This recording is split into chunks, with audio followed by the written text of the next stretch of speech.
इस वीडियो में हम जानेंगे कि 12th हिंदी में गद्यांश कैसे सॉल्व करते हैं। तो हेलो स्टूडेंट्स, मैं हूं Shubham Goswami and welcome back to another important video. Student, अगर आप 12th में हैं और बोर्ड एग्जाम की तैयारी कर रहे हैं तो ये वीडियो आपके लिए बहुत ही इंपॉर्टेंट है, क्योंकि इस वीडियो में हम सीखेंगे कि 12th हिंदी के पेपर में हम गद्यांश को कैसे सॉल्व करते हैं। ठीक है, आप सभी को पता है कि आपके बोर्ड एग्जाम में गद्यांश पूछे जाते हैं, तो इस वीडियो में हम सीखेंगे कि गद्यांश को सॉल्व कैसे करते हैं, किस प्रकार से हम पढ़ेंगे, क्वेश्चंस का आंसर कैसे देंगे, संदर्भ कैसे लिखेंगे, रेखांकित अंश की व्याख्या कैसे करेंगे, सब कुछ हम इस वीडियो में स्टेप बाय स्टेप समझने वाले हैं। तो अगर आप 12th में हैं तो इस वीडियो को लास्ट तक देखते रहें, क्योंकि अगर आपने ये वीडियो मिस कर दिया तो आपको गद्यांश सॉल्व करने का पैटर्न पता नहीं चलेगा। ठीक है, तो चलिए देखते हैं। तो हमारा जो टारगेट है इस बार, अब की बार 90% पार। ठीक है, यानी कि आपको सभी सब्जेक्ट में 90% मार्क दिलाने का हमारा टारगेट है। तो सबसे पहले इस वीडियो को कर दीजिएगा लाइक। चलिए वीडियो को स्टार्ट करते हैं। देखिए, सबसे महत्वपूर्ण गद्यांश, एक गद्यांश मैंने लिया है। आपको दिया जाएगा कि दिए गए गद्यांश, ठीक है, को पढ़िए और इस पर आधारित प्रश्नों के उत्तर दीजिए। तो ऐसे आपको गद्यांश दे दिया गया है। ये गद्यांश जो है ये भाषा और आधुनिकता चैप्टर का है। ठीक है, आपका जो हिंदी गद्य है उसमें भाषा और आधुनिकता चैप्टर है, उसका ये गद्यांश है। पहले भी मैं आपको बहुत सारे गद्यांश सॉल्व करा चुका हूँ। तो देखिए, आपको सबसे पहले गद्यांश को पढ़ना है, फिर इसके नीचे 5 क्वेश्चन दिए रहेंगे। देखिए आपके सामने यहाँ पर दिख रहा है 5 क्वेश्चन, एक ये, ठीक है, और एक ये और एक ये, 5 क्वेश्चन रहेंगे। एक क्वेश्चन के लिए आपको 2 नंबर दिया जाएगा, 5 क्वेश्चन के लिए आपको 10 नंबर दिया जाएगा। ठीक है, टोटल 10 नंबर। अब इसमें करना क्या होगा, आपको सबसे पहले गद्यांश पढ़ना है और इन क्वेश्चन का आंसर देना है। तो चलिए पढ़ते हैं हम। देखिए, भाषा स्वयं संस्कृति का एक अटूट अंग है। संस्कृति परंपरा से निःसृत होने पर भी परिवर्तनशील और गतिशील है। उसकी गति विज्ञान की प्रगति के साथ जोड़ी जाती है। वैज्ञानिक आविष्कारों के प्रभाव के कारण उद्भूत नई सांस्कृतिक हलचलों को शाब्दिक रूप देने के लिए भाषा के परंपरागत प्रयोग पर्याप्त नहीं है। इसके लिए नए प्रयोगों की, नई भावनाओं, योजनाओं को व्यक्त करने के लिए नए शब्दों की खोज की महती आवश्यकता है। ठीक है, तो ये इस प्रकार से आपका गद्यांश दिया जाएगा। अब देखिए, इसी गद्यांश से रिलेटेड आपसे क्वेश्चन किया जाएगा। जैसे फर्स्ट है क्वेश्चन, उपयुक्त गद्यांश के पाठ और लेखक का नाम लिखिए। यानी कि जो ये गद्यांश ऊपर दिया गया है ये किस पाठ से लिया गया है और इसके लेखक कौन है। सेकंड है, रेखांकित अंश की व्याख्या कीजिए। तो देखिए, यहाँ पर जो पैसेज है, यहाँ पर इतने पैसेज के नीचे रेखाएं दी गई हैं। ठीक है, इन्हीं का केवल आपको व्याख्या करना है, यानी कि यहाँ से लेकर यहाँ तक आपको व्याख्या करना है। जिनके नीचे ये रेखाएं खींची गई हैं, इतने का आपको अपने शब्द में व्याख्या लिखना है। ठीक है, इसके लिए आपको 2 नंबर दिया जाएगा। ठीक है, तीसरा देखिए, प्रस्तुत अवतरण के माध्यम से लेखक ने किस बात पर बल दिया है, इसको भी बताना है, जो कि इसी पैसेज में छुपा है, इसी गद्यांश में। चौथा है, संस्कृति का एक अटूट अंग क्या है, और 5वां है, नए शब्दों की खोज की आवश्यकता क्यों होती है। तो ये तो आपका क्वेश्चन पेपर में रहेगा, लेकिन हमें इसे सॉल्व कैसे करना है। तो सबसे पहला क्वेश्चन हमें पहले सॉल्व करना है, उपयुक्त गद्यांश के पाठ और लेखक का नाम लिखिए। तो चलिए लिखते हैं। तो ये जो गद्यांश है ये भाषा और आधुनिकता चैप्टर से लिया गया है, जिसके रचनाकार है प्रोफेसर जी सुंदर रेड्डी। तो लिखते हैं। चलिए, तो लिखने से पहले आपको एक काम करना है। सबसे पहले आपको पैसेज सॉल्व करना है। तो सबसे पहले पैसेज का पहला वर्ड जो भाषा है, ठीक है, इसको और ऐसे ऐसे डॉट डॉट करके जो आपका लास्ट वर्ड है, देखिए आवश्यकता है, तो यहाँ पर हमें लिख देना है क्या, आवश्यकता है। तो यहाँ पर हम लिख देंगे, ठीक है, आवश्यकता है, आवश्यकता है।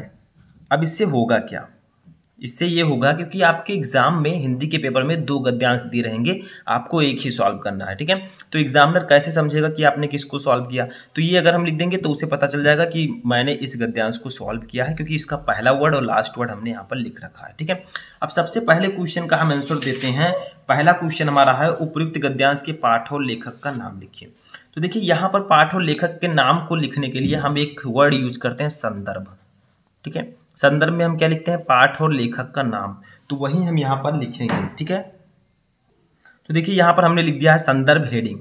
अब देखिए, संदर्भ लिखते हैं, किस प्रकार से लिखेंगे, तो प्रस्तुत गद्यांश, प्रस्तुत गद्यांश, संदर्भ में आपका पाठ और लेखक का नाम दोनों आना चाहिए। हमारी पाठ्य पुस्तक, हमारी पाठ्य पुस्तक के गद्य भाग, देखिए किस भाग से ये है, गद्य भाग। ठीक है, तो लिख देंगे गद्य भाग। अब लिखेंगे में संकलित, में संकलित, यानी कि गद्य भाग में संकलित, ठीक है। और तथा श्रेष्ठ निबंधकार, श्रेष्ठ निबंधकार, अब आपको निबंधकार का नाम लिखना है, यानी कि रचनाकार का नाम। तो इनका नाम है प्रोफेसर जी सुंदर रेड्डी, प्रो जी सुंदर रेड्डी, सुंदर रेड्डी, ठीक है। इतना हमने लिखा। इसको आपको ब्लैक से लिखना है ताकि एग्जामिनर को पता चल सके कि ये हाईलाइट है, ठीक है।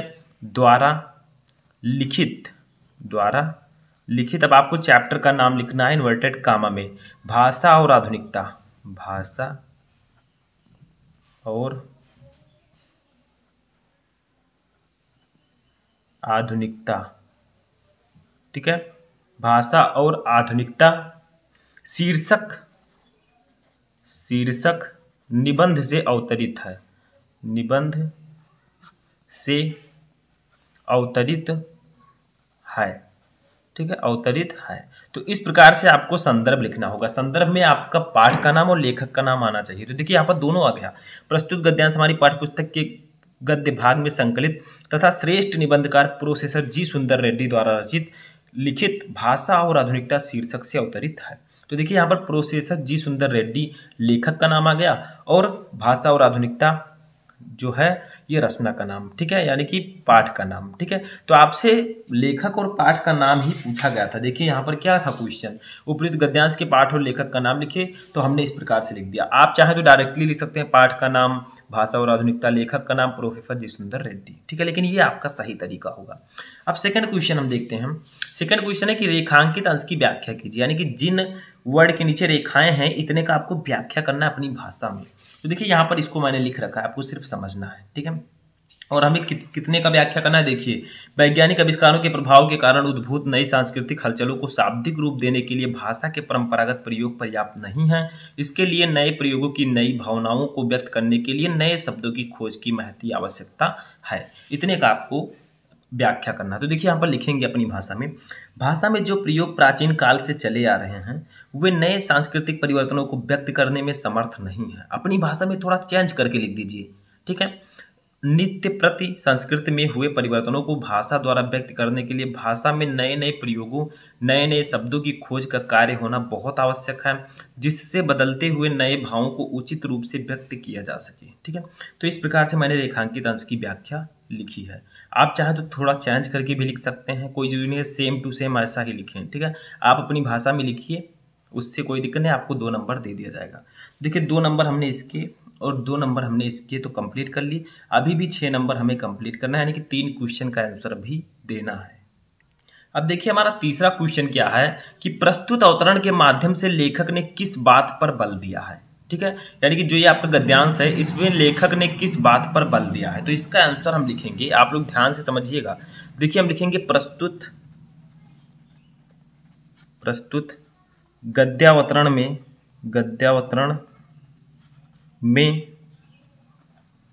लेखक ने विज्ञान की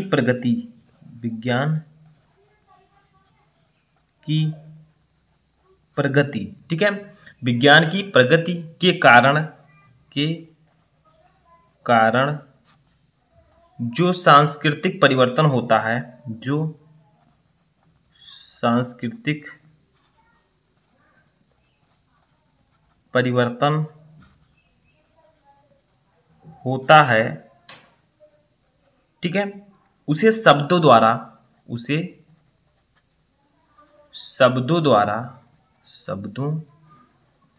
द्वारा ठीक है व्यक्त करने के लिए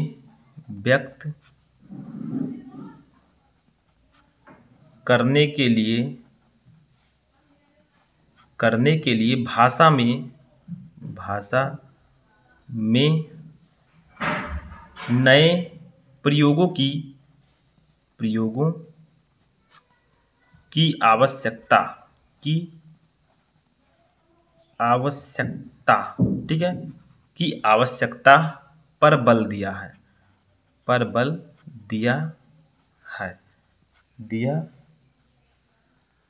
ठीक है।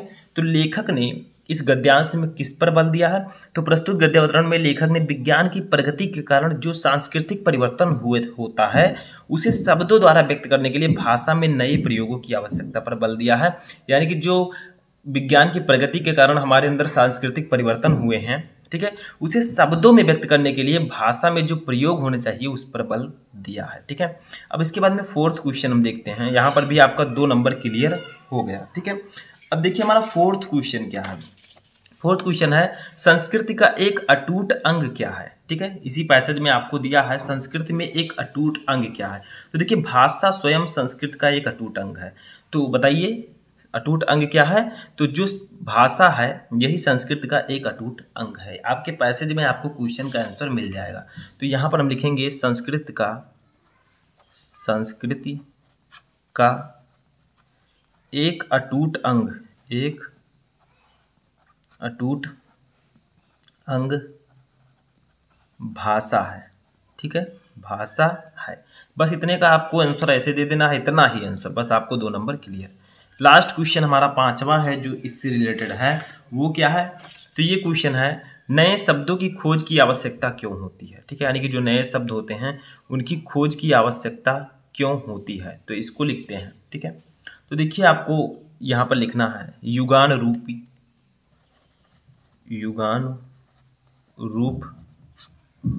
परिवर्तन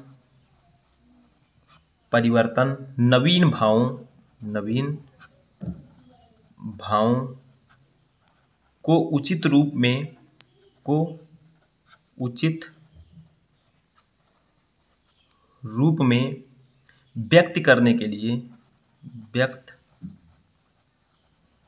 करने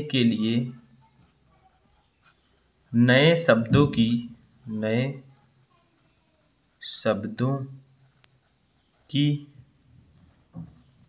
खोज की आवश्यकता होती है। ठीक है, तो क्वेश्चन क्या था? क्वेश्चन था आपका कि नए शब्दों की खोज की आवश्यकता क्यों होती है। तो देखिए युगान रूपी परिवर्तन नवीन भावों को उचित रूप में व्यक्त करने के लिए नए शब्दों की खोज की आवश्यकता होती है। ठीक है, तो समझ में आया। जो युगान रूपी परिवर्तन है और जो हमारे नए नए भाव हैं उनको उचित रूप में व्यक्त करने के लिए हम अपनी तरफ से किस प्रकार से व्यक्त करें, उचित रूप से उसको व्यक्त करने के लिए नए शब्दों की खोज की आवश्यकता होती है। यहाँ पर देख सकते हैं आप, इसके लिए नए प्रयोगों की, नई भावनाओं को व्यक्त करने के लिए नए शब्दों की खोज की आवश्यकता होती है। क्यों? क्योंकि वैज्ञानिक आविष्कारों के प्रभाव के कारण उद्भूत नई सांस्कृतिक हलचलों को शाब्दिक रूप में व्यक्त करने के लिए भाषा के परंपरागत प्रयोग पर्याप्त नहीं है। ठीक है, तो वही यहाँ पर मैंने लिखा है। तो आई होप कि आपको ये समझ में आ चुका होगा कि गद्यांश कैसे सॉल्व करते हैं, संदर्भ कैसे लिखते हैं, रेखांकित अंश की व्याख्या कैसे करते हैं और एक पूरा पैसेज हम कैसे सॉल्व करते हैं। ठीक है, तो कैसा लगा आपको वीडियो कमेंट बॉक्स में बताएं। हम मिलेंगे नेक्स्ट वीडियो में नेक्स्ट टॉपिक के साथ। तब तक आप लोग अपनी तैयारी करते रहें और किसी टॉपिक में डाउट है तो कमेंट करके बताएं, मैं उस पर वीडियो बनाने का प्रयास करूँगा।